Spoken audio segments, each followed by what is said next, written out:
そこが秀吉の本陣だったんですよ、戦の。あ、すごい。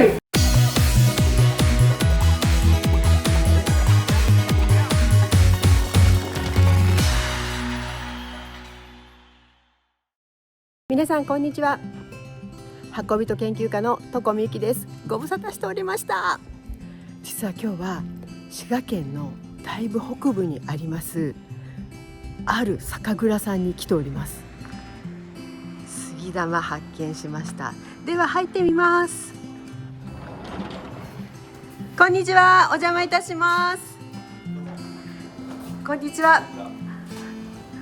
こちらが皆様、富田酒造第15代蔵元の富田康信さんです。どうぞよろしくお願いいたします。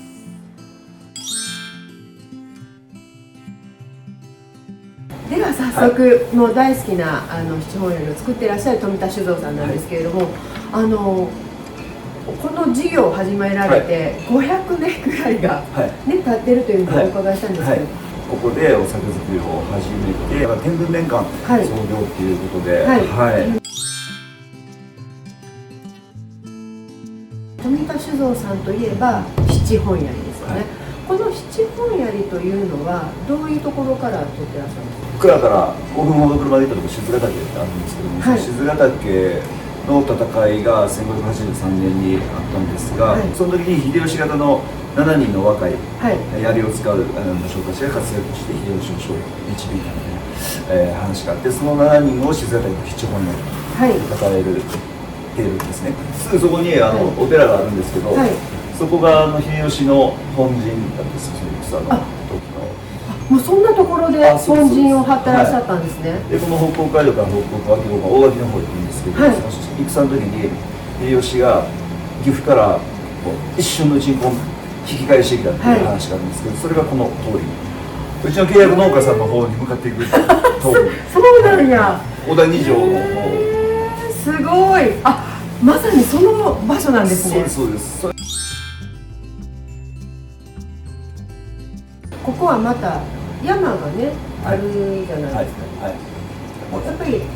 七本槍もそこのお水で仕込んだんですか？そうですね。蔵の中の移動があるんですけれども、ちょうどお酒の原料って米と水じゃないですか。で米のことは見えるし、誰がどういう思いで作ってとか、どこの産地で品種でってあるけども、水っていうのはやっぱなかなか2つしか原料ないのに、ちょっとフォーカスされにくかったんですけど、水って言ったらこの山の方で途中に土に染み込んで、その大地を吸ってこの井戸にたどり着いてるんで、それこそこのテロあるんちゃうかなっていう土地思いなっていうふうに思うようになって、ちょっと水をここ数年いろいろ調べてて、大体ここから東の方に行ったところの小高見山っていうところの標高800メートルぐらいに降った雨が35年から40年かけて来てるっていうのがそこまで分かるんですよ。35年から40年かけて来るんですね。水源が大体特定されてる。ここの町はすごく井戸も今でも使われてて、お醤油屋さんとか各家庭でも使われてるところが多いんですけども、守っていかなかったというのを宣言です。なるほど。じゃあもう積極的にそういうお水を使って仕込んでらっしゃる。もう水はその一本の井戸水で、井戸水で、やってます。それを美味しく私が頂戴していたということですね。ありがとうございます。地だけなんでね、とりあえずこのじっというところにちゃんとフォーカスしてやろうっていうのは、あれこれこの理屈の話じゃなくて、もう直感的にやっぱここで作れんから土地のものでやった方がスッと落ちるというか、そういうのもあって、地元でぐっと農家さんにお願いして、違う品種で持ってこの土地で栽培してもらうということを限定してたので、そういう意味ではこの種類なんかは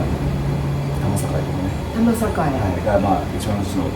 75から 80% ぐらいが玉境なんですけど、そんなにメジャーなものではない。そうですね。もうそれとずっとやってきたっていう。小学校の時からちょっと手伝ったりしてたんですけど、その時からでも全然やり方は、やってる場所も違うし、やってるプロセスはそんなに変わらないんですけども、まあ例えば配合であったりとかね、そういうのは全然違いますね、作り方とかね。子供の時から継ぐもんやっていうのは思ってはったんですか？これめちゃめちゃよく聞かれるんですけど、まあ姉兄僕の3番目なんですよ。でまあでもなんか上2人やらんやろなみたいなのはちょっとうっすらとはあったんですけど、もう子供自分から、けどまあ別に僕が絶対やるっていうことでもなく、ただまあ家業として酒造りをしてるっていうことは認識して成長してたんで、まあまあ確定はしてなかったですけど、まあまあ意識のですね、CTA の魅力みたいなものをなんか